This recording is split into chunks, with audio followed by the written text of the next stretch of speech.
Une armée israélienne active sur plusieurs fronts. Pour la première fois, elle a lancé des tracts dans le sud du Liban. Elle met en garde contre toute aide au Hezbollah.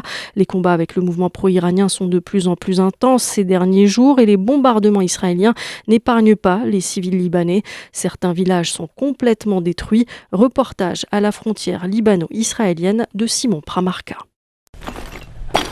De cette rue du village libanais d'Aïtaroun, il ne reste que des ruines.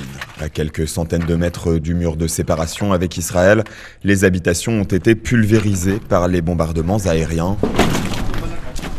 Au milieu des décombres de son épicerie, Rawad tente de sauver quelques affaires enfouies sous les gravats.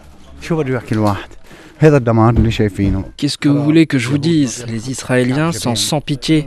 Ce sont des lâches. J'ai perdu ma maison, mon magasin. C'était toute ma vie.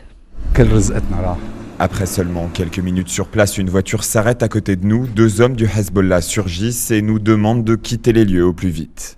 La milice vient en fait tout juste de tirer une roquette depuis la zone. Ils s'attendent à des répliques. Un quart d'heure plus tard, la riposte israélienne commence.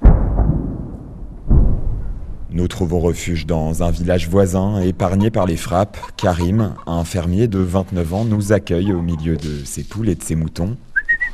Il s'inquiète de la présence croissante de miliciens du Hezbollah dans les zones habitées.